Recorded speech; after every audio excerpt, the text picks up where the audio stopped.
Welcome to Empowered. I'm Elizabeth Namofsky. From that very first step into the workplace, women lay the cornerstones of their careers. Each stage brings a new chapter. The early years are about building that foundation, a strong foundation. But as women hit their stride mid career, disruption, bias, and opportunity come crashing together.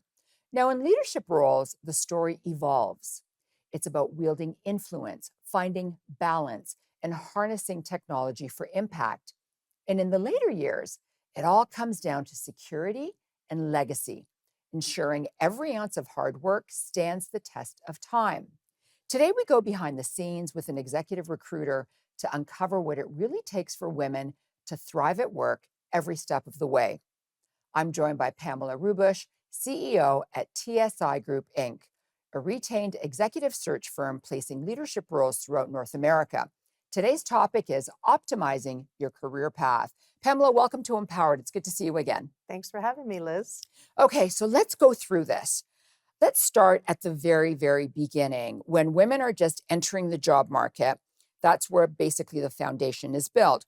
What skills should a young woman focus on to future proof their careers in a job market reshaped by AI? Because that's important right now. Yes, AI is changing and speeding everything up, Liz. So we really have to look at when you first start your career, you really want to make sure that if you don't know exactly what you want to do, that you're open to pivoting and going to different opportunities that might and give you sort of the answers of where your ultimate path is going to be.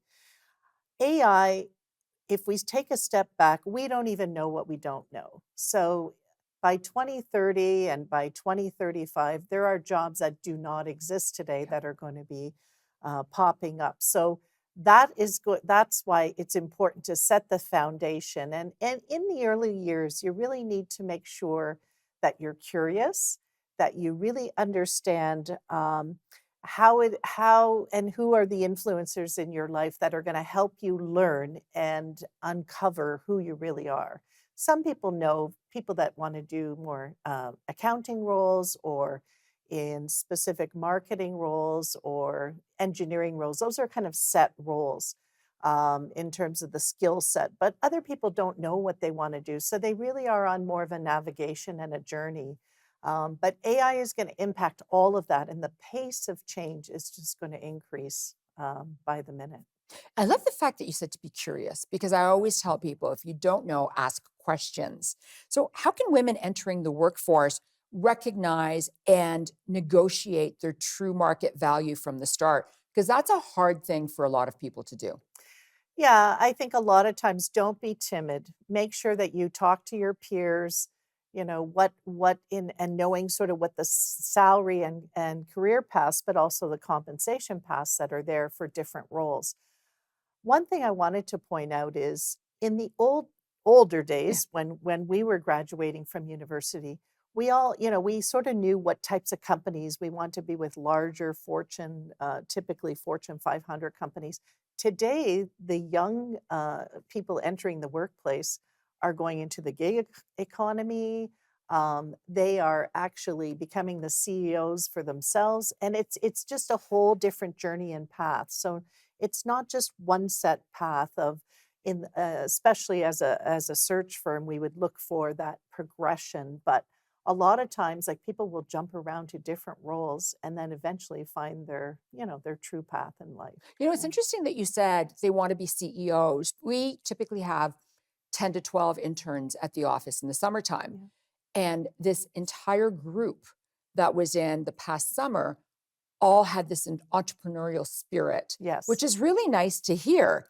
Now, before we go to commercial break, I want to ask you quickly, what's the one question women often forget to ask about mentorship and sponsorship?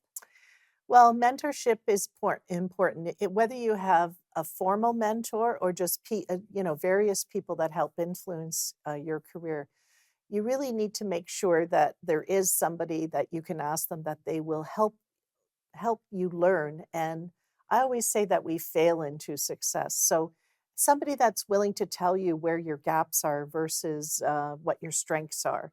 And somebody who's going to have your back and advocate for you so that when that next role is coming up, that there's somebody that's going to stand behind you.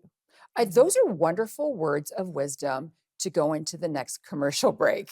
So, when we come back, we're basically going to talk about more about your career and how to strengthen that through the years.